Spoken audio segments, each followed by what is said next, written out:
கனிமிக்கு அல்லாஹ்வினுடைய நல்லடியார்களே, அல்லாஹ் ஜல்ல சுப்ஹானஹு வ தஆலாவினுடைய பேர் அல்லாஹ்வும் பெரும் கிருபையாலும் குர்ஆனிலும் ஹதீஸிலும் மிக சிறப்பித்து சிலாகித்து கூறப்பட்ட புனிதத்துவம் வாய்ந்த ஒரு மாதமான துல்காதாவுடைய மாதத்திலே நாம் எல்லாம் வீற்றிருக்கின்றோம்.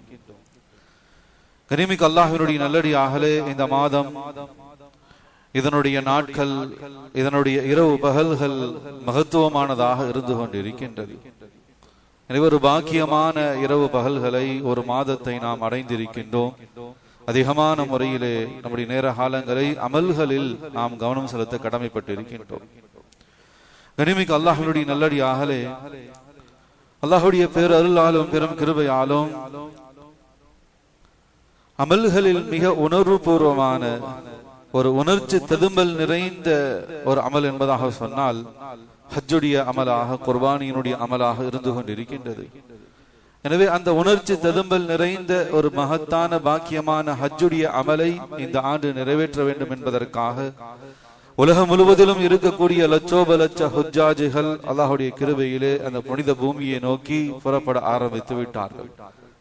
அந்த புனித பூமியிலே லட்சோப லட்ச ஆஜிகள் இன்றைக்கு சங்கமித்துக் கொண்டிருக்கக்கூடிய அற்புதமான சூழலாக இருந்து கொண்டிருக்கின்றது. கனிமிக்கு அல்லாஹ்வினுடைய நல்லடியார்களே, இந்த ஆண்டு ஹஜ் செய்யக்கூடிய அந்த ஹுஜ்ஜாஜிகள், அந்த ஹாஜிகளினுடைய பயணங்களை அல்லாஹ் பாதுகாப்பானதாக, லேசானதாக ஆக்கி அருள் புரிவானாக. அவர்களுடைய ஹஜ்ஜை மப்ரூராக, ஒப்புக்கொள்ளப்பட்ட ஹஜ்ஜாக அல்லாஹ் ரப்பல் ஆலமீன் கபூல் செய்வானாக. இந்த வருடம் செய்யப்படக்கூடிய அந்த ஹஜ்ஜினுடைய பரக்கத்தால் உலகம் முழுவதும் அல்லாஹ்வினுடைய இறை அருள் பரவுவதற்கு காரணமாக ஆக்கி அருள் புரிவானாக. எல்லாம் அல்லாஹ் ரப்பல் ஆலமீன் நமக்கும் நம்முடைய குடும்பத்தார்களோடு அந்த புனித பூமியை தரிசிப்பதற்காக ஹஜ் உம்ராவுடைய அமலை, ஜியாராவுடைய அமலை நிறைவேற்றுவதற்கான அந்த பெரும் பாக்கியத்தை நம் அனைவர்களுக்கும் தந்தல் புரிவானாக. கனிமிக்கு அல்லாஹ்வுடைய நல்லடியார்களே, ஒரு உணர்ச்சி ததும்பல் நிறைந்த ஒரு பாக்கியமான அமல் என்பதாக சொன்னால் அது ஹஜ்ஜுடைய அமலாக இருந்து கொண்டிருக்கின்றது. உண்மையிலேயே ஹஜ் என்பதாக சொல்லும் பொழுது புனிதமான மக்கமா நகரம், அல்லாஹ்வினுடைய இறை இல்லம் காபா, மக்காமே இப்ராஹிம், ஜம்சம் தண்ணீர், பெருமானார் ஸல்லல்லாஹு அலைஹி வஸல்லம் அன்னவர்களுடைய மக்பரா, மஸ்ஜித் நபவியினுடைய அந்த ரவுலா, உண்மையிலேயே கனிமிக்கு அல்லாஹ்வினுடைய நல்லடியார்களே, இந்த பெயர்களை சொல்லும் பொழுது அந்த புனித பூமிக்கு ஹஜ் உம்ரா என்ற ரீதியிலே சென்றவர்களுடைய கண்கள் எல்லாம் கலங்க ஆரம்பித்துவிடும். திரும்ப நம்முடைய வாழ்நாளில் எப்போது அந்த பூமிக்கு செல்வதற்கான மீண்டும் அந்த பாக்கியம் கிடைக்கும் என்பதாக ஒவ்வொரு உள்ளங்களும், சென்ற உள்ளங்கள் திரும்ப அந்த பாக்கியம் கிடைப்பதற்காக இயங்கக்கூடியதாக ஆகிவிடும். அந்த பெயர்களை சொல்லும் பொழுதே அந்த காட்சிகள் எல்லாம் கண்களுக்குள்ளும் கல்புக்குள்ளும் ஊடுருவக்கூடியதாக அமைந்துவிடும். இதுவரைக்கும் அந்த பூமிக்கு செல்லாதவர்களுடைய உள்ளங்கள் எல்லாம் ஏக்கத்திலே திகைக்கக்கூடியதாக இருக்கும். நமக்கு வாழ்நாளிலே எப்போது அந்த பூமிக்கு செல்வதற்கான அந்த மகத்தான பாக்கியம் கிடைக்கும். கனிமிக்கு அல்லாஹ்வுடைய நல்லடியார்களே, திரும்ப திரும்ப வாழ்நாளிலே அதிகமான முறையிலே ஹஜ்ஜையும் உம்ராவையும் நம்முடைய குடும்பத்தார்களோடு நிறைவேற்றக்கூடிய ஒரு பெரும் பாக்கியத்தை அல்லாஹ் ரப்பல் ஆலமீன் நம் அனைவர்களுக்கும் தந்தல் புரிவானாக. கனிமிக்கு அல்லாஹ்வுடைய நல்லடியார்களே, ஹஜ் எப்படி ஒரு பாக்கியமான ஒரு உணர்ச்சி ததும்பல் நிறைந்த ஒரு அமலாக இருந்து கொண்டிருக்கின்றதோ அதே போலதான் குர்பானியினுடைய அந்த அமலும், இறைவனுக்காக அறுத்து பலியிடுதல், அந்த அர்ப்பணித்தல், அந்த அமலும் மகத்துவமான ஒரு அமலாக இருந்து கொண்டிருக்கின்றது. ஒரு மகத்துவமான அமல் மட்டுமல்லாமல் குர்பானியை நிறைவேற்றுவதன் மூலமாக அல்லாஹ்வினுடைய நேசத்தையும் நெருக்கத்தையும் பெற்று தரக்கூடிய ஒரு பெரும் பாக்கியமான அமலாகவும் குர்பானியினுடைய அமல் இருந்து கொண்டிருக்கின்றது. கனிமிக்கு அல்லாஹ்வுடைய நல்லடியார்களே, மனிதன் இந்த உலகத்திற்கு வந்த காலத்திலிருந்தே நடைபெற்று கொண்டிருக்கக்கூடிய ஒரு அமல் என்பதாக சொன்னால் அது குர்பானியாக இருந்து கொண்டிருக்கின்றது. மிக தொன்மையான, மிக பெரும் பழம்பெரும் அமலாக குர்பானியினுடைய அமல் இருந்து கொண்டிருக்கின்றது. இந்த உலகத்திற்கு மனிதன் வந்த காலத்திலிருந்து இன்று வரைக்கும் தொன்று தொற்று தொன்மையாக இந்த உலகத்தில் நடந்து கொண்டிருக்கக்கூடிய ஒரு பெரும் அமல் குர்பானியினுடைய அமலாக இருந்து கொண்டிருக்கின்றது. கனிமிக்கு அல்லாஹ்வுடைய நல்லடியார்களே, இந்த உலகத்தில் நடந்த முதல் குர்பானி, அல்லாஹுக்காக பலியிடப்பட்ட முதல் குர்பானியை பற்றி அல்லாஹ் தன்னுடைய திருமறையிலே சுட்டி காட்டுகின்றான். நம்முடைய ஆதி தந்தை ஆதம் அலைஹிஸ்ஸலாத்து வஸலாம், இந்த உலகத்தினுடைய முதல் மனிதரும் முதல் நபியுமான ஹஜ்ரத் ஆதம் அலைஹிஸ்ஸலாத்து வஸலாம் அவர்களுடைய மகன்கள் ஹாஃபில் காஃபில் அவர்கள் கொடுத்த குர்பானியை பற்றி அல்லாஹ் தன்னுடைய திருமறையிலே சுட்டி காட்டுகின்றான். வதுலு அலைஹிம் நபஅ அப்னை ஆதம பில் ஹக் இத் கர்ரபனா குர்பான. அவர்கள் தங்களுக்கு மத்தியிலே ஏற்பட்ட ஒரு பிரச்சனைக்கு தீர்வாக அல்லாஹ்வுடைய உத்தரவினுடைய அடிப்படையிலே அவர்கள் குர்பானியை கொடுக்குமாறு அல்லாஹ் அவர்களுக்கு ஏவினார். கனிமிக்கு அல்லாஹ்வுடைய நல்லடியார்களே, அல்லாஹ் மனித சமுதாயத்தை பாதுகாக்கணும். இந்த உலகத்தில் நடந்த முதல் ஃபித்னா, முதல் குழப்பம் ஒரு பெண்ணுக்கான குழப்பம், ஒரு பெண்ணை அடைந்து கொள்வதற்காக ஏற்பட்ட குழப்பமாக இருக்கும். இந்த உலகத்தில் நடந்த முதல் கொலையும் ஒரு பெண் மீது கொண்டிருக்கக்கூடிய அந்த ஆசையின் காரணமாக. ஏன்னா அல்லாஹ்வுடைய நியதி உலகத்திற்கு ஹஜ்ரத் ஆதம் அலைஹிஸ்ஸலாத்து வஸலாம் அவ்வா அலைஹிஸ்ஸலாத்து வஸலாம் அவர்களை அல்லாஹ் இந்த உலகத்திற்கு அனுப்பினான். அவர்களுக்கு அல்லாஹ் சந்ததிகளை கொடுத்தான். சந்ததிகளினுடைய பிறப்பு எப்படி இருந்தது என்பதாக சொன்னால், ஒரு ஆண் ஒரு பெண் என்பதாக ஒரே பிரசவத்திலே அப்படி பிறக்கக்கூடிய ஒரு சூழலை அல்லாஹ் அமைத்து கொடுத்தான். எனவே ஒரே சகோதர சகோதரிகள் தான். ஏனென்றால் ஒரு ஆதம் அவ்வா அலைஹிஸ்ஸலாத்து வஸலாம் அவர்கள் வயிற்றிலிருந்து பிறந்த பிள்ளைகள். ஒவ்வொரு ஜோடியும் ஆண் பெண்ணாக பிறக்கும். இவர்களுக்கு மத்தியிலே நிக்காவை அல்லாஹ் எப்படி அமைத்து கொடுத்தான் என்பதாக சொன்னால், முதலாவதாக பிறக்கக்கூடிய அந்த ஆணும் இரண்டாவதாக ஜோடியாக பிறக்கக்கூடிய அந்த பெண்ணுக்கும், அதே போல முதலாவதாக பிறக்கக்கூடிய பெண்ணும் இரண்டாவதாக பிறக்கக்கூடிய ஆண் என்பதாக அடுத்தடுத்த பிரசவங்களில் பிறக்கக்கூடிய ஜோடிகளுக்கு மாற்றி மாற்றி நிக்காவுடைய சூழலை அல்லாஹ் ஏற்படுத்தி வைத்திருந்தார். ஆனால் இங்குதான் குழப்பம் ஏற்பட்டது. ஹாஃபிலுக்கான அந்த மணப்பெண் தன்னுடைய சகோதரன் ஹாஃபிலோடு இணைந்து பிறந்த அந்த பெண் அழகானவனாக இருந்தார். ஆனா காஃபிலுக்கான ஜோடி ஹாஃபிலோடு பிறந்த அந்த பெண் கொஞ்சம் அழகு குறைந்தவளாக இருந்தார். எனவே இந்த இடத்தில் அந்த பெண்ணை யார் அடைந்து கொள்வது என்பதற்கு மத்தியிலே சகோதரர்களுக்கு மத்தியிலே பெரும் போட்டி ஏற்பட்டது, குழப்பம் ஏற்பட்டது. ஒரு நீண்ட நெடிய வரலாறு குர்ஆனிலே அல்லாஹ் சுட்டி காட்டுகின்றார். எனவே இதில் யார் ஹக்கிலே இருக்கின்றார்கள், யார் யாரை மனம் செய்ய வேண்டும், திருமணம் செய்ய வேண்டும் என்ற விஷயத்திலே இருவரையும் குர்பானி கொடுக்குமாறு அல்லாஹ் கட்டளையிட்டார். அதான் அல்லாஹ் சுப்ஹானஹு வ தஆலா குர்ஆன்ல சொல்கின்றான், வதுலு அலைஹிம் நபஅ அப்னை ஆதம பில் ஹக் இத் கர்ரபனா குர்பான். ஆதமுடைய இரண்டு மகன்களுக்கும் நாம் உத்தரவிட்டோம், நீங்கள் குர்பானி கொடுங்கள். யாருடைய குர்பானி ஏற்றுக்கொள்ளப்படுகிறதோ அவர் அழகான பெண்ணை திருமணம் செய்து கொள்ள வேண்டும் என்பதாக அல்லாஹ்வுடைய உத்தரவு. எனவே இருவரும் குர்பானி கொடுத்தார்கள். ஹாஃபில் அவர் ஆடு மாடுகளை வளர்க்கக்கூடியவராக இருந்தார். காஃபில் அவர் ஒரு விவசாயியாக இருந்தார். எனவே ஹாஃபில் தன்னிடத்தில் இருந்து நல்ல ஒரு திராகத்தரமான ஆடை குர்பானிக்காக கொண்டு வந்து நிறுத்தினார். காஃபில் ஒரு விவசாயியாக இருந்ததினால் அல்லாஹ் பாதுகாக்கணும், தன்னிடத்தில் விளைந்த மட்டரகமான விலை போகுவதற்கு தகுதி அல்லாத அந்த தானியங்களை குர்பானிக்காக கொண்டு வந்து வைத்தார். எனவே அல்லாஹ் இறையச்சமுடைய நிலையிலே அல்லாஹுக்காக இஹ்லாஸாக நிரப்பமாக செய்த ஆஃபிலுடைய குர்பானி அல்லாஹ் கபூல் செய்தான். காஃபிலுடைய குர்பானி நிராகரிக்கப்பட்டது. எனவே இந்த சந்தர்ப்பத்தில் தான் காஃபில் சொன்னார், கால இன்னமா யதகப்பலுல்லாஹு மினல் முத்தகீன். என்னுடைய சகோதரனே, அல்லாஹ் இறையச்சமுடையவர்களுடைய அமல்களை தான் ஏற்பான், அதான் அல்லாஹ் கபூல் செய்வான். யாருடைய உள்ளம் பரிசுத்தமாக இருக்கோ அந்த அமல் தான் அல்லாஹ்விடத்தில் ஏற்றுக்கொள்ளப்படும். எனவே என்னுடைய அமல் அல்லாஹ் ஏற்றுக்கொண்டான், உன்னுடைய அமல் நிராகரிக்கப்பட்டது. எனவே இருவர்களுக்கு மத்தியிலே ஏற்பட்ட அந்த குழப்பத்தால் காஃபில் தன்னுடைய சகோதரனையே கொலை செய்து விட்டான். குர்ஆனிலே இந்த வரலாறு பதிவு செய்யப்பட்டிருக்கிறது. எனவே இந்த உலகத்திலே நடந்த முதல் குர்பானி குர்ஆன் சுட்டி காட்டுகின்றது. எனவே அல்லாஹ்வுடைய நல்லடியார்களே, நம்முடைய உலமாக்கள் விளக்கம் தருகின்றார்கள், தீர்க்க முடியாத பெரும் பிரச்சனைகளை குர்பானியினுடைய அமல் தீர்த்து வைத்து விடும். ஏனென்றால் இருவர்களுக்கு மத்தியிலே ஏற்பட்ட பெரும் பிரச்சனை இந்த உலகத்திலே கொலை வரைக்கும் கொண்டு போய் சேர்த்து வைத்தது. எனவே அந்த பிரச்சனைக்கான தீர்வாக அல்லாஹ் குர்பானியை விதியாக்கினான், குர்பானி கொடுக்கப்பட்டது. எனவே தீர்க்க முடியாத பெரும் பிரச்சனைகளுக்கு தீர்வு நாம் வரம்மையாக ஒவ்வொரு வருடமும் குர்பானி கொடுத்து வருவதன் மூலமாக அந்த பிரச்சனைகள் தீரக்கூடியதாக இருக்கிறது. இந்த நிகழ்வின் மூலமாக அல்லாஹ் நமக்கு அதை தான் உணர்த்துகின்றான். இதற்கு அடுத்தபடியாக இந்த உலகத்திலே நடந்த இரண்டாவது குர்பானி இஸ்ரவேலர்களுடைய காலத்திலே நடந்தது. அது மூசா அலைஹிஸ்ஸலாம் அவங்களுடைய சமுதாயத்துக்கு மத்தியில ஒரு பிரச்சனை ஏற்பட்டது. அநியாயமான முறையிலே ஒருவர் கொலை செய்யப்பட்டு புதைக்கப்பட்டுட்டார். எனவே அந்த கொலை யார் செய்தார், அவருடைய வாரிசு சொத்துகள் யாருக்கு போக வேண்டும் என்ற விஷயத்தில் பெரிய குழப்பம் ஏற்பட்டுச்சு. இப்ப இதுக்கு தீர்வு காணணும், இந்த விஷயத்துல சரியான தீர்ப்பு சொல்லப்படணும் சொன்னா, கொலை செய்யப்பட்டு மௌத்தா போனவர் எதிர்த்து வந்து பதில் சொன்னாதான் இதற்கான தீர்வு. எனவே என்ன செய்யறது என்பதாக சொல்லி யாருக்கும் தெரியல. எனவே அந்த தருணத்தில் தான் அல்லாஹ் ஜல்ல சுப்ஹானஹு வ தஆலா ஹஜ்ரத் மூசா அலைஹிஸ்ஸலாத்து வஸலாம் அவர்களை அழைத்து சொன்னான், இது கால மூசா லிகௌமிஹி, ஓ மூசா அலைஹிஸ்ஸலாத்து வஸலாம் அவர்களே, உங்களுடைய கௌம், உங்களுடைய சமுதாயத்துக்கு சொல்லுங்கள், இன்னல்லாஹ் யஅமுருக்கும் அன் தذبح பகரா, ஒரு மாட்டை அறுத்து குர்பானி கொடுக்க சொல்லுங்கள். குர்பானி கொடுத்து அந்த மாட்டினுடைய இறைச்சியை அந்த கபரின் மீது அடியுங்கள். மரணித்த அவர் மீண்டும் உயிர் பெற்று எழுவார், உங்களுக்கான சாட்சி சொல்வார், சாட்சி சொல்லிவிட்டு மீண்டும் கபருக்குள் போய் விடுவார். அல்லாஹ்வுடைய உத்தரவு வந்துச்சு. கனிமிகு அல்லாஹ்வுடைய நல்லடியார்களே, உலகத்திலேயே அன்றிலிருந்து இன்று வரைக்கும் உலகத்துக்கு ஒரு பெரிய ஃபித்னா, குழப்பம் என்பதாக சொன்னா யூதர்களுடைய ஃபித்னா தான், யூத சமுதாயத்தினுடைய ஃபித்னா தான்.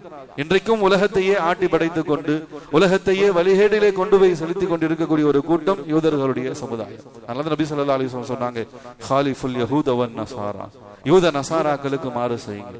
அவங்களுடைய எந்த பழக்க வழக்கங்களும் நம்முடைய வாழ்க்கையிலே எந்த விதத்திலுமே வந்துடக்கூடாது. அல்லாஹ் பாதுகாக்கணும். நபி அவங்களுடைய வார்த்தைக்கு மாற்றமாக தான் இன்னைக்கு நம்முடைய வாழ்க்கை இருந்துகிட்டு, நம்முடைய குடும்பத்தை, நம்முடைய பிள்ளைகளிடத்துல.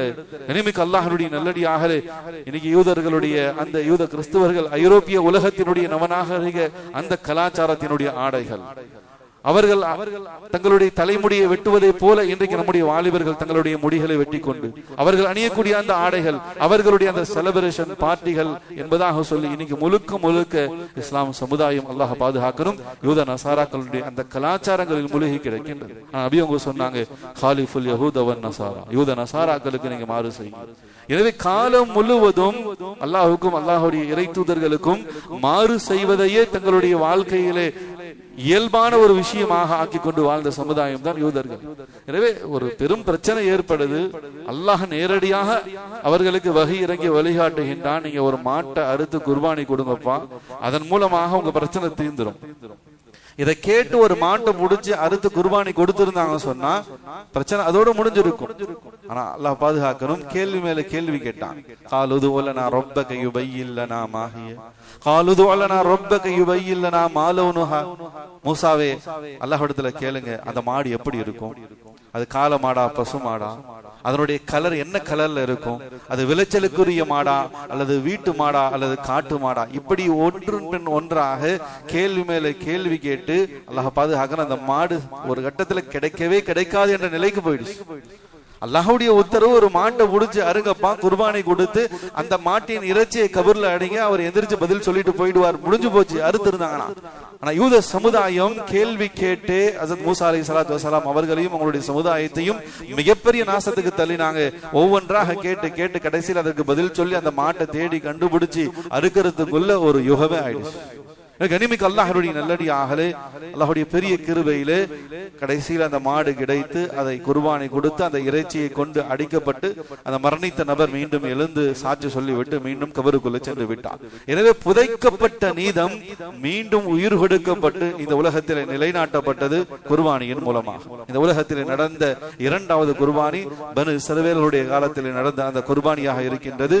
தீர்க்க முடியாத பிரச்சனைகளை தீர்க்கும் அமலாக குர்பானி இருக்கின்றது. புதைக்கப்பட்ட நீதத்தையும் மீண்டும் உயிர் கொடுக்கக்கூடிய அமைப்பில் குர்பானியினுடைய அமல்கள் மூலமாக இந்த உலகத்தில் நீதங்கள் நிலைநாட்டப்பட்டு இருக்கின்றது. இந்த உலகத்தில் நடந்த மூன்றாவது மிகப்பெரிய குர்பானி அல்லாஹ் குர்ஆன்ல சொல்கின்றான், இன்ன ஹாதா லஹுவல் பலாஉல் முபீன், ஒரு மகத்தான பெரும் சோதனையாக அந்த குர்பானி அமைந்தது. எனிமிக்கு அல்லாஹ்வுடைய நல்லடியாகலே, உன்னத தியாகத்தினுடைய முன்மாதிரி. தியாகம் என்பதாக சொன்னால் அது எப்படி இருக்கும் என்பதற்கு முன்மாதிரியாக முழு விளக்கமாக முழு வாழ்க்கையாக இந்த உலகத்தில் வாழ்ந்த ஹஜ்ரத் இப்ராஹிம் அலைஹிஸ்ஸலாத்து வஸலாம் அவர்களுடைய அந்த உன்னதமான அந்த தியாகம், அவர்களுடைய தாயின் அவர்களுடைய மனைவியின் தியாகம், அவர்களுடைய மகனாருடைய தியாகம், அல்லாஹ் அதை தான் குர்ஆன்ல சொல்கின்றான், இன்ன ஹாதா லஹுவல் பலாஉல் முபீன், உண்மையிலேயே பெரும் சோதனையாக ஹஜ்ரத் இப்ராஹிம் அலைஹிஸ்ஸலாத்து வஸலாம் அவர்களுக்கு அந்த சோதனை அமைந்தது. எனவே தன்னுடைய மகனையே அல்லாஹ்வுக்காக குர்பானி கொடுப்பதற்காக அவர்கள் தயாரானார்கள். இந்த உலகத்திலே நடந்த பெரும் குர்பானி, மூன்றாவது குர்பானி, தன் மகனை குர்பானி கொடுப்பதற்காக முன் வந்தார்கள். அல்லாஹ் அதை கபூல் செய்தான். அதற்கு பகரமாக சொர்க்கத்தில் இருந்து அல்லாஹ் ஆட்டை இறக்கி அருள் புரிந்தான்.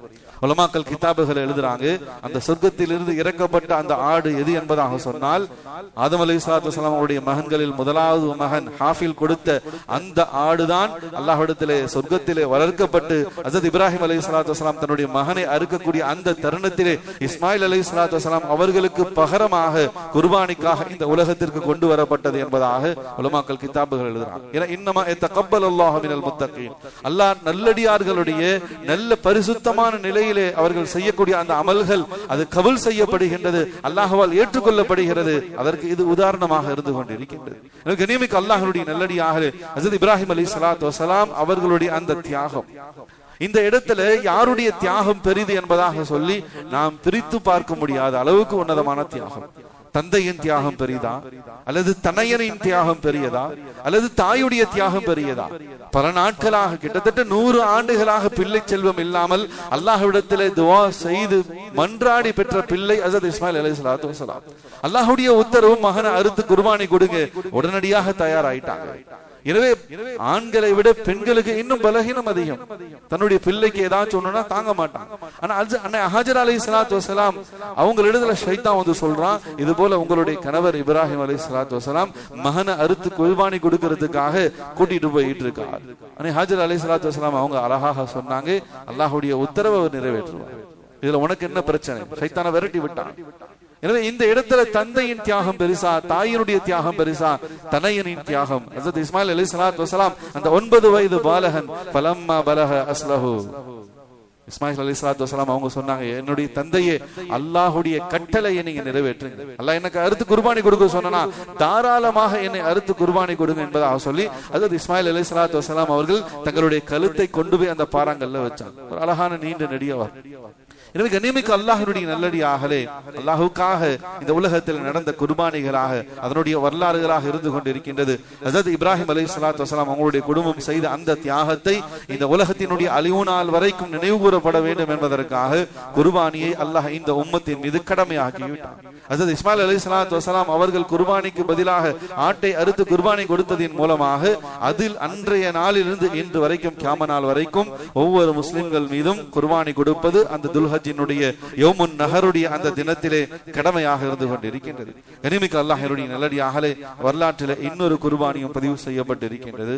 பெருமானார் ஸல்லல்லாஹு அலைஹி வஸல்லம் அவங்க சொல்வார்கள், அன இப்னு தபீஹைன், நான் 2 குர்பான்களின் வாரிசு என்பதாக நபி அவங்க சொல்லுவாங்க. சஹாபாக்கள் கேட்டாங்க, யா ரசூலல்லாஹ் என்ன சொல்றீங்க, ஏன் இப்படி சொல்றீங்க? 2 குர்பான்களின் வாரிசுகள் என்பது அவன் சொன்னா எங்களுக்கு புரியலையே அப்படின்னு சொல்லி சஹாபாக்கள் கேட்டாங்க. அப்ப பெருமானார் ஸல்லல்லாஹு அலைஹி வஸல்லம் அவங்க சொன்னாங்க, என்னுடைய ஆதி தந்தை ஹஜ்ரத் இஸ்மாயில் அலைஹிஸ்ஸலாத்து வஸலாம் அவர்களுடைய வழித்தோன்றலில் வந்தவன் தான் நான். அப்படி அவங்க சொல்றாங்க, என்னுடைய ஆதி தந்தை ஹஜ்ரத் இப்ராஹிம் அலைஹிஸ்ஸலாத்து வஸலாம் அவர்களுடைய மகனார் இஸ்மாயில் அலைஹிஸ்ஸலாத்து வஸலாம் அந்த வம்ச வழியில் தான் நானும் இந்த உலகத்திற்கு வந்திருக்கின்றேன். எனவே என்னுடைய தந்தை ஹஜ்ரத் இஸ்மாயில் அலைஹிஸ்ஸலாத்து வஸலாம் அவர்களும் ஒரு தந்தையாக இருக்காங்க. அவங்களும் அல்லாஹ்வுக்காக குர்பானி கொடுக்க முன்வரப்பட்டு கடைசி நேரத்தில் அல்லாஹ் அதை கபூல் செய்து அதற்கு பகரமாக அல்லாஹ் சொர்க்கத்திலிருந்து ஆட்டை இறக்கினார். அதே போல என்னுடைய தந்தை அப்துல்லா அவர்களும் அல்லாஹ்வுக்காக குர்பானி கொடுப்பதற்காக முன்னிறுத்தப்பட்டவர்கள். நபி ஸல்லல்லாஹு அலைஹி வஸல்லம் சொன்னாங்க, ஆரம்ப காலத்திலே ஜம்சம் கிணறை பனு ஜுஹரும் என்பதாக சொல்லக்கூடிய ஒரு கோத்திரத்தார்கள் தங்களுக்கு மத்தியில் ஏற்பட்ட பிரச்சனையிலே பல 1000 ஆண்டுகளுக்கு முன்னதாக அந்த கிணற்றை மூடிட்டாங்க. எனவே அந்த கிணறு எங்க இருக்கு, அந்த தண்ணீர் எங்க இருக்கு என்பதாக சொல்லி யாருக்கும் தெரியாம போயிடுச்சு. எனவே அப்துல் முத்தலிப் நபி ஸல்லல்லாஹு அலைஹி வஸல்லம் அவங்களுடைய பாட்டனார், அவருடைய உள்ளத்துல கவலை வருது. அல்லாஹ்வுடைய இறை இல்லத்தை தரிசிப்பதற்காக வெளியூர்கள் இருந்து வெளிநாடுகள் இருந்து அதிகமான மக்கள் வராங்க. ஜம்சம் தண்ணீர் பெரும் பயன் அவங்களுக்காக அளித்து கொண்டிருந்தது. இப்ப அந்த தண்ணீர் எங்க இருக்கு, அந்த கிணறு எங்க இருக்கு என்பதாக சொல்லி எதுவும் அடையாளம் இல்லாமல் இருந்துகிட்டு இருக்கு. அது அடையாளம் தெரிந்தால் வரக்கூடிய ஹாஜிகளுக்கு, அல்லாஹ்வுடைய இறை இல்லத்தை தரிசிப்பதற்காக வரக்கூடிய மக்களுக்கு அது பயனாக இருக்குமே என்பதாக சொல்லி கவலைப்படுறாங்க. அல்லாஹ் அவர்களுடைய கனவுல அந்த கிணறு எங்கு இருக்கு என்பதை அடையாளத்தை காட்டி கொடுக்கின்றார்.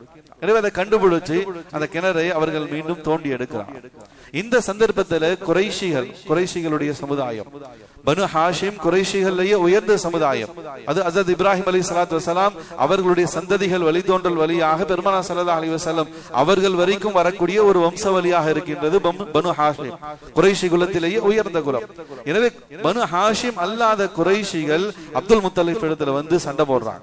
இதுபோல நாங்களும் உங்களுடைய சமுதாயத்தை சார்ந்தவங்க தான், நாங்களும் குறைஷிகள் தான், நாங்களும் உயர் குலத்தை சார்ந்தவங்க தான்.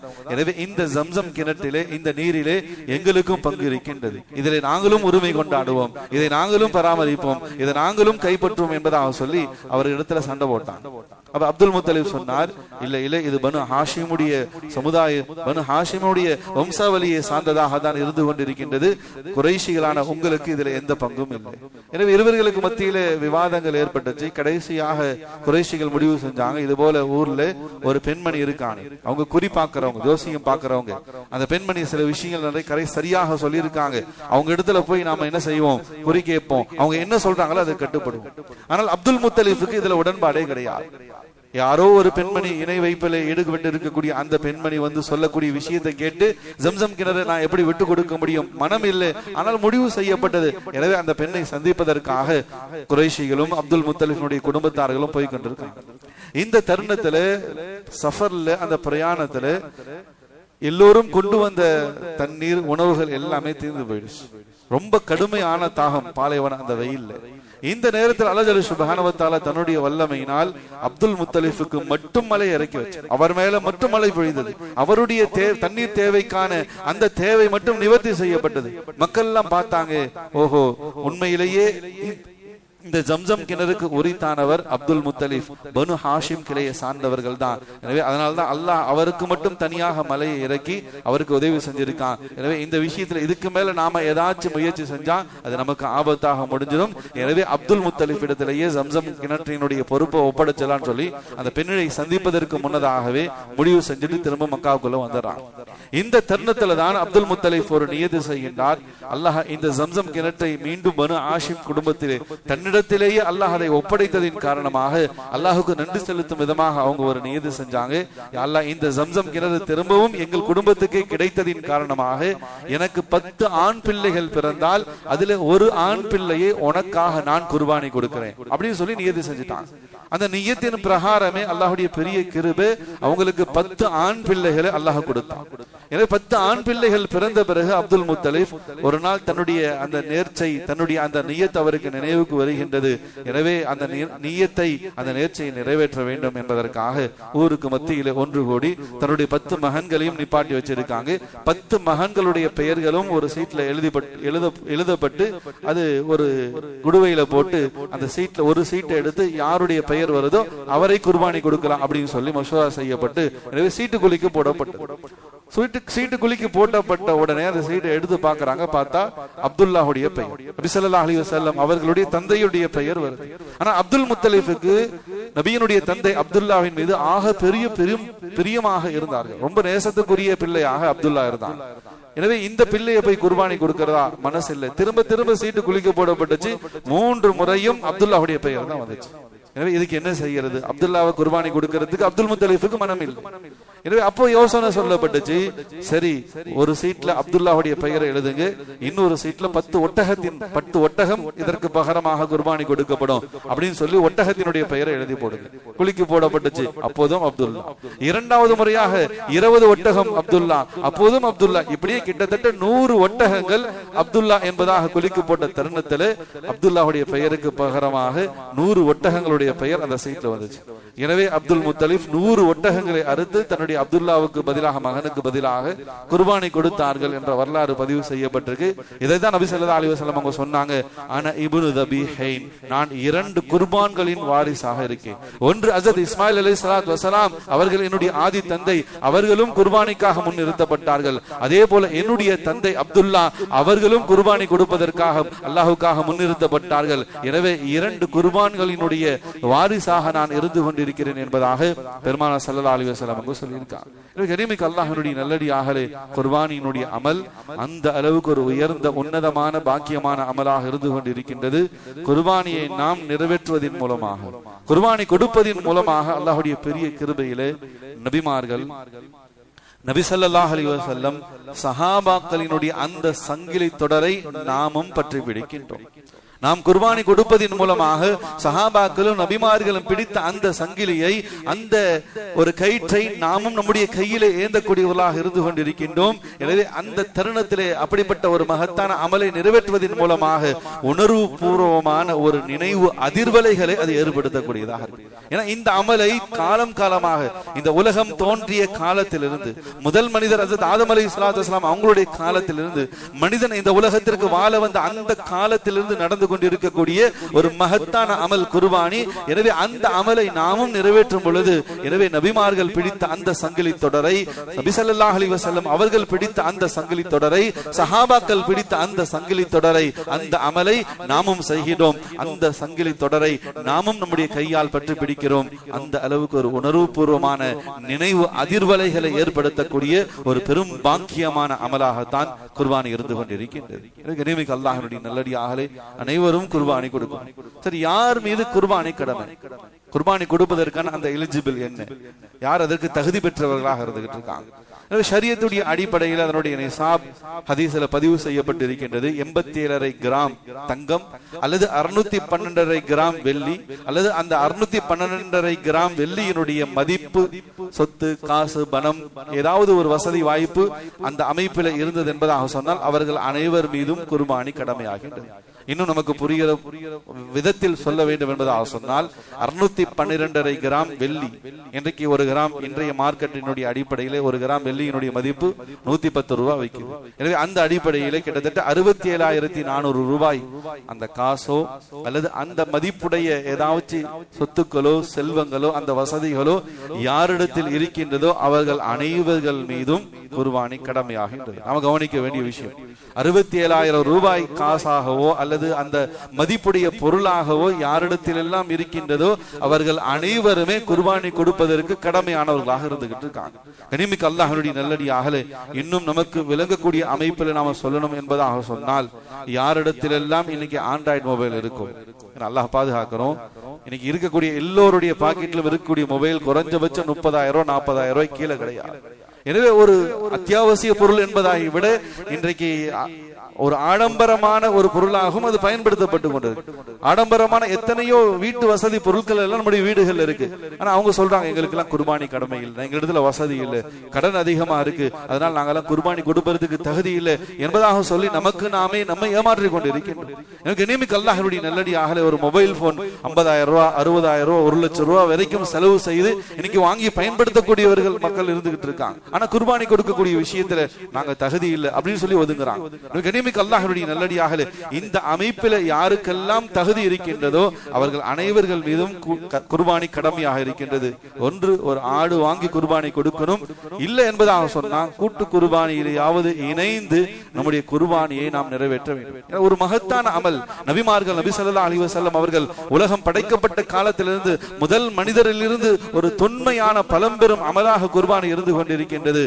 நம்முடைய சாதாரணமான சாக்கு போக்குகளை வைத்துக் கொண்டு அந்த அமலை செய்யாதவர்களாக நாம் நஷ்டவாளிகளாக ஆயிடக்கூடாது. என்ற கண்ணியமிக்க அல்லாஹ்வுடைய நல்லடியார்களே, இன்னைக்கு இருக்கக்கூடிய காலகட்டத்தில் நம்முடைய மனசு ஒத்து போயிடுச்சு என்பதாக சொன்னா குர்பானி நிறைவேற்றக்கூடிய விஷயத்துல அதனுடைய அமல்கள் பாரதூரம் கிடையாது. ஒரு ஆடை வாங்கி குர்பானி கொடுக்கிறதோ, ஒரு 7,000 ரூபாய் 8,000 ரூபாய் அல்லது 10,000 ரூபாய் செலவு செய்து குர்பானி ஒரு ஆட்டை வாங்கி குர்பானி கொடுக்கிறதோ அல்லது ஒரு 3,000 4,000 ரூபாய் செலவு செய்து மாட்டிலே கூட்டு குர்பானியிலே குர்பானி கொடுப்பதோ ஒரு பெரிய விஷயம் எல்லாம் கிடையாது. ஏனென்றால் கண்ணியமிக்க அல்லாஹ்வுடைய நல்லடியார்களே, அல்லாஹ் நம்மளை மன்னிக்கணும், குறைக்காக சொல்லல. இன்னைக்கு நண்பர்கள் ஒரு 4 பேர் சேர்ந்து ஒரு ஹோட்டல்ல போய் சாப்பிட்டாங்க சொன்னா ஒருவேளை உணவினுடைய பில் 5,000 ரூபாய் கீழே இல்லை. இன்னைக்கு நடக்கக்கூடிய விஷயம், ஒரு 4 பேர் ஒண்ணு சேர்ந்து வாங்க போய் சாப்பிடலான்னு சொல்லி ஒரு ஹோட்டல்ல போய் சாப்பிட்டாங்க, ஒருவேளை உணவு சாப்பிட்டாங்க சொன்னா அதனுடைய மதிப்பு 5,000 ரூபாய். ஒரு கூட்டு குர்பானியினுடைய மதிப்பு வெறும் 3,000 4,000 ரூபாய். எனவே தனிநபராக 5,000 ரூபாய் ஒருவேளை உணவுக்காக நண்பர்கள் தன்னுடைய சந்தோஷத்திற்காக செலவு செய்யக்கூடிய நாம் குர்பானியினுடைய விஷயத்துல யோசிக்கக்கூடியவர்களாக இருக்கும். கனிமிக்க அல்லாஹ்வுடைய நல்லடியார்களே, குடும்பத்தார்களோடு ஒரு நாள் ட்ரிப் போறாங்க, டூர் போறாங்க. கனிமிக்க அல்லாஹ்வுடைய நல்லடியார்களே, செலவுகள் கேட்டா 50,000 ரூபாய். 50,000 ரூபாய்க்கு கீழே அப்படி ஒரு டூர் அமைக்க முடியாது. வெளியூர் போறாங்க, காருடைய செலவு, டீசல் செலவு, பெட்ரோல் செலவு, ரூம் செலவு, சாப்பாட்டுடைய செலவு, அங்கு சுத்தி பார்க்கக்கூடிய அந்த செலவுகள், ஒரு நாள் ட்ரிப் முழு குடும்பமும் சேர்ந்து போயிட்டு வந்தாங்கன்னு சொன்னா 50,000 ரூபாய்க்கு கீழே செலவு ஆகிறது இல்லை. நீங்க சொல்லக்கூடியவங்களை வச்சு நான் சொல்றேன். கண்ணியமிக்க அல்லாஹ்வுடைய நல்லடியாகவே சர்வசாதாரணமாக செலவுகள் இன்னைக்கு ஆயிரங்களை கடந்து ஆகி கொண்டிருக்கின்றது. ஆனா அமல்களுடைய விஷயத்துல நாம கஞ்சர்களாக இருந்துகிட்டோம். கண்ணியமிக்க அல்லாஹ்வுடைய நல்லடியாகவே மனசு இருந்துச்சு என்பதாக சொன்னா ஒரு இந்த அமல் குர்பானியினுடைய அமல் ஒரு பெரும் பாரதூரமான ஒரு அமல் கிடையாது. ஒன்னு ஒரு ஆடை வாங்கி குர்பானி கொடுக்கிறது, அல்லது கூட்டு குர்பானியில் இணைந்து அந்த அமலை நாம் நிறைவேற்றுவதற்காக முயற்சி செய்ய கடமைப்பட்டிருக்கிறோம். கனிமிக்கு அல்லாஹ்வுடைய நல்லடியாக யார் மீதெல்லாம் கடமையோ, யாருக்கெல்லாம் வாய்ப்பு இருக்கோ அனைவர்கள் மீதும் வருடம் வருடம் குர்பானி கடமையாக தான் இருந்துட்டு. வீட்டுல அத்தா மேல கடமை இருக்கும், மனைவி மேல கடமை இருக்கும், பிள்ளையும் அவரும் மகனும் சம்பாதிக்க கூடியவராக இருப்பார், அவருக்கும் வாய்ப்பு இருக்கு, மகளிடத்திலும் நகைகள் இருக்கும். அப்படின்னு சொன்னா 4 பேர் மீதும் குர்பானி கடமை தான். எனவே 4 ஆடு வாங்கி அறுக்க முடியலனாலும் ஒரு ஆடு அறுத்துட்டு மீதி 3 கூட்டு குர்பானியிலையாச்சும் சேர்ந்து கொடுக்கணும். ஆனா அல்லாஹ் பாதுகாக்கணும். எப்படி மக்கள் ஒரு வழிமுறையை வச்சிருக்காங்க சொன்னா, இந்த வருஷம் அத்தா பேர்ல கொடுக்கலாம், அடுத்த வருஷம் அம்மா பேர்ல கொடுக்கலாம், அதுக்கு அடுத்த வருஷம் மகன் பேர்ல கொடுக்கலாம், அதுக்கு அடுத்த வருஷம் மகன் பேர்ல கொடுக்கலாம். முழு குடும்பத்துக்கு 4 ஆடு 4 குர்பானி கடமை. ஆனா முழு குடும்பமும் சேர்ந்து ஒரு குர்பானி வருஷம் வருஷம் பேரை மாத்திக்கிறான். கனிமிக்கு அல்லாஹ்வுடைய நல்லடியார்களே, குர்பானி ஒரு மகத்தான அமல். இம்மையிலும் சரி நாளை மறுமையிலும் சரி மிகப்பெரிய ஈடேற்றத்தை பெற்றுத்தரக்கூடியதாக இருக்கு. ஆனா அது மறுமை சார்ந்ததாக இருக்கிறதுனால அதனுடைய பலாபலன்கள் நம்முடைய கண்களுக்கு தெரியாதன் காரணமாக இன்னைக்கு மக்கள் அதுல இருந்து பாராமுகமா இருக்காங்க. ஆனா உலகத்தினுடைய ஒரு விஷயம், உலகத்துல ₹1 கிடைக்குது, ஒரு காசு பணம் வருது, ஒரு சொத்து செல்வம் வருது என்பதாக சொன்னா முழு குடும்பமும் தயார். அல்லாஹ் என்ன மன்னிக்கணும். கனிமிக்கு அல்லாஹ்வுடைய நல்லடியார்களே, ஒரு குடும்பத்தினுடைய பொறுப்பாளர் சொன்னார், இது போல ஒரு ஊர்ல பொறுக்காட்சி போட்டு இருந்தாங்க. அதுல போய் முழு குடும்பம் எல்லாமே நாங்க ஒரு 5 பேர் எங்க ஃபேமிலியில எல்லாம் போயிருந்தோம். போன இடத்துல ஒரு கேம்ப் போட்டு இருந்தாங்க. இங்க இந்த கேம்ப்ல இந்த கேம் நீங்க விளையாண்டீங்கன்னு சொன்னா உங்க எல்லாத்துக்கும் பரிசு கிடைக்கும்.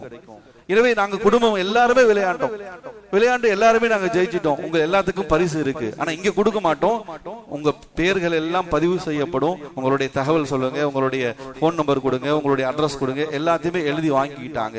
சரி, எல்லாத்துக்குமே கிடைக்குது. எனவே எல்லார் பேரும் குடும்பத்தில் கூடிய 5 பேரையும் கொடுத்துட்டோம், 5 பேருடைய போன் நம்பர் டீட்டெயில் எல்லாத்தையும் கொடுத்துட்டோம். ஒரு மாசம் கழிச்சு எங்க வீட்டுக்கு ஒரு லெட்டர் வந்தது.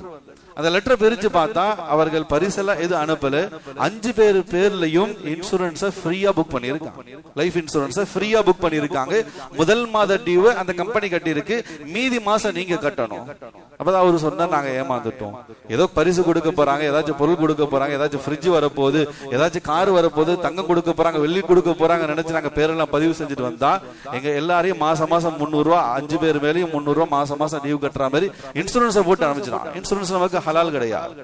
கனிமிக்கு அல்லாஹ்வுடைய நல்லடியா எதுக்கு சொல்ல வரேன்னு சொன்னா, உலகத்தினுடைய ஒரு ஆதாயம், காசு வருது, பணம் வருது, ஒரு பொருள் வருது, ஒரு வீட்டுக்கு தேவையான பொருள் வருது, ஏதாச்சும் ஒரு பொருள் கொடுக்கறாங்க, பரிசு கொடுக்கறாங்க சொன்னா குடும்பத்திற்கு 5 பேரையும் சேர்த்திக்கீங்க, எத்தனை பேருக்கும் அத்தனை பேரையும் எழுதிக்கீங்க. ஆனா மார்க்கத்தினுடைய விஷயமா, குர்பானியா, ஜகாத்தா, அவரு தாங்க கடமை, குடும்பத்துல இவங்களுக்கு மேல கடமை கிடையாது. கனிமிக்கு அல்லாஹ்வுடைய நல்லடியாக உள்ளபூர்வமாக நாம் தயாராக வேண்டும். ஏன், இது ஒரு உணர்வுபூர்வமான அமல். அந்த அமலை செய்தவர்களுக்கு தான் அதனுடைய ருசி தெரியும். இந்த அமல் மூலமாக எவ்வளவு பலாபலன்களை நம்ம அடைஞ்சிருக்கோம். என்ற கனிமிக்கு அல்லாஹ்வுடைய நல்லடியாகலே அந்த அமலை செய்த ஹஜ்ரத் இப்ராஹிம் அலைஹிஸ்ஸலாத்து வஸலாம் அவர்களுக்கு கிடைத்த பாக்கியத்தை பத்தி அல்லாஹ் குர்ஆன்ல சொல்கிறான். தன்னுடைய மகனை அல்லாஹ்வுக்காக அறுத்து பலியிடுவதற்காக இப்ராஹிம் அலைஹிஸ்ஸலாத்து வஸலாம் அவங்க தயாரானதனால அல்லாஹ் ஜல்ல சுப்ஹானஹு வ தஆலா அதற்கு பகரமாக அவர்களுக்கு என்னென்ன கொடுத்தான் அல்லாஹ் குர்ஆன்ல பட்டியலிடுகின்றான். அல்லாஹ் குர்ஆன்ல சொல்கிறான், கத் சத்தகத் ருயா இன்னா கதாலிக நஜ்ஸில் முஹ்ஸினீன். ஹஜ்ரத் இப்ராஹிம் அலைஹிஸ்ஸலாத்து வஸலாம் கத் சத்தகத் ருயா, தன்னுடைய கனவை மெய்ப்பித்தார். ஏன்னா அல்லாஹ் கனவுல தான் காமிச்சான், வஹியாக அல்லாஹ் கூப்பிட்டு கூட பேசல. ஜிப்ரீல் அலைஹிஸ்ஸலாத்து வஸலாம் அவங்க வந்து கூட சொல்லல, இப்ராஹிமே உங்களுடைய மகன் இஸ்மாயிலை அறுத்து பலியிடுங்க என்பதாக சொல்லி வஹி இறங்கல. கனவுல அந்த மனாமல ஏற்பட்ட ஒரு சின்ன அசரி தான். எனவே அல்லாஹ் சொல்கிறான், கத் சத்தகத் ருயா, இப்ராஹிம் அலைஹிஸ்ஸலாத்து வஸலாம் அவர்கள் தங்களுடைய கனவை மெய்ப்பித்தார்கள், அதை உண்மைப்படுத்தினார்கள், தங்களுடைய மகனை குர்பானி கொடுப்பதற்காக கொண்டு போய் நிறுத்தினார்கள். வபஷர்னாஹு பிஇஸ்ஹாக நபிய்யம் மினஸ் சாலிஹீன். எனவே அப்படிப்பட்ட மகத்தான அவர்கள் அமலை செய்ததினால் அவர்களுக்கு நாம் சுப செய்தியாக இஸ்ஹாக் என்ற குழந்தையை கொண்டு ஒரு நபியாக ஒரு குழந்தை பிறக்க போகிறது என்ற சுப செய்தியை நாம் அவருக்கு சொன்னோம். வபஷர்னாஹு பிஇஸ்ஹாக நபிய்யம் மினஸ் சாலிஹீன். கனிமிக்கு அல்லாஹ்வுடைய நல்லடியாக குர்பானியை நிறைவேற்றுவதன் மூலமாக வாழ்க்கையிலே சந்ததி பரக்கத் இருக்கின்றது. யாருக்கெல்லாம் குழந்தை செல்வங்கள் இல்லையோ அல்லது யாருக்கெல்லாம் குழந்தை செல்வங்கள் அதிகமாக வேணும்னு சொல்லி ஆசைப்படுறாங்களோ அவங்களுக்கு குர்ஆன் காட்டக்கூடிய வழி இதுதான். அவர் குர்பானை கொடுத்ததினால் இஸ்ஹாக் என்ற நபி அந்த குழந்தை உங்களுக்கு பிறக்க போகிறது என்ற சுப செய்தியை நாம் சொன்னோம். எனவே குர்பானியின் மூலமாக அல்லாஹ் சந்ததியிலே பரக்கத்து செய்கின்றான். இன்னும் அடுத்த வசனத்தில் அல்லாஹ் சொல்கின்றான் சந்ததிகளுக்கும் பரக்கத்து இருந்து கொண்டிருக்கின்றது. அல்லாஹ் குர்ஆன்ல சொல்கிறான் வபாரக்னா அலைஹி வ அலா இஸ்ஹாக், அந்த சந்ததியான இஸ்ஹாக் அலைஹிஸ்ஸலாத்து வஸலாம் அவர்களுக்கும் பரக்கத்.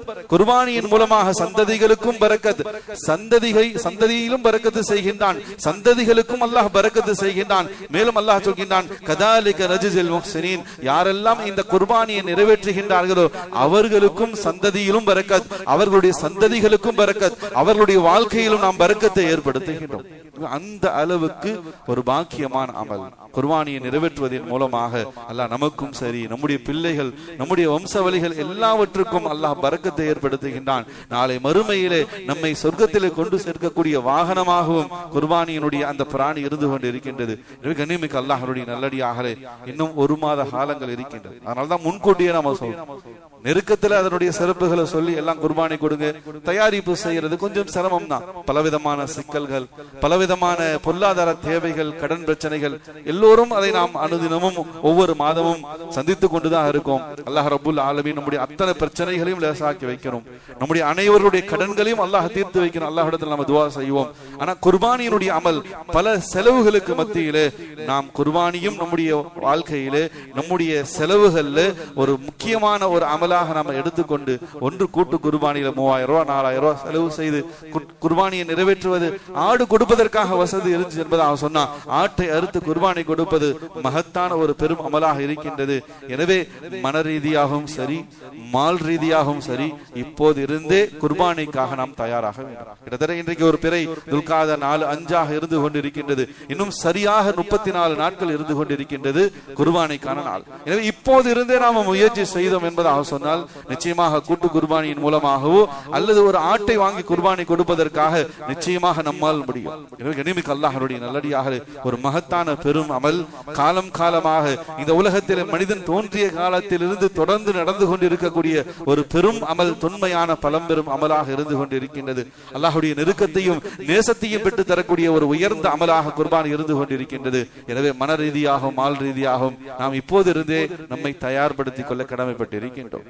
கனிமிக்க அல்லாஹ்வுடைய நல்லடியார்களே, அதே போல அல்லாஹ்வுடைய பெரிய கிருபையிலே லட்சோப லட்ச ஹாஜிகள் உலகத்தில் உலகம் முழுவதிலும் இருந்து அந்த புனித பூமிக்கு ஹஜ்ஜுடைய அந்த அமலை நிறைவு செய்வதற்காக புறப்பட ஆரம்பித்து விட்டார்கள். பல நாடுகளில் இருந்து விமானங்கள் ஹஜ்ஜுக்காக மக்காவுக்கு சென்று விட்டது, ஜித்தாவுக்கு போய்விட்டது. நம்முடைய இந்தியாவில் இருந்தும் விமானங்கள் தயாராகி கொண்டிருக்கின்றது. 15ஆம் தேதிக்கு மேல் இந்தியர்கள் அல்லாஹ்வுடைய பெரிய கிருபையில நம்முடைய தமிழக மக்கள் ஹஜ்ஜுக்காக புறப்பட இருக்காங்க. எனவே லட்சோப லட்ச ஹாஜிகள் அல்லாஹ்வுடைய பெரிய கிருபையில அந்த புனித பூமியை நோக்கி பயணம் மேற்கொள்ள இருக்கின்றார்கள். இந்த தருணத்துல 2 விஷயம். ஒன்று, ஹாஜிகளுக்காக நாம துஆ செய்யணும். அல்லாஹ்வுடைய பாதையிலே ஹஜ்ஜை நிறைவேற்றுவதற்காக செல்லக்கூடிய அந்த ஹாஜிகளினுடைய பயணங்கள் லேசாகணும், அவர்களுடைய சிரமங்கள் லேசாகணும். குறிப்பாக நம்முடைய நாட்டை பொறுத்த வரைக்கும் ஒரு பெரிய ஒரு புது பிரச்சனை என்னன்னு சொன்னா, ஏற்பாட்டாளர்கள் அந்த டிராவல்ஸ் மூலமாக புக் செய்து ஹஜ்ஜுக்காக தயாரானவர்களுடைய ஹஜ்ஜுகள் கேள்விக்குறியாக இருக்கு. எனவே யாருடைய ஹஜ்ஜும் தடைபெற்று விடக்கூடாது.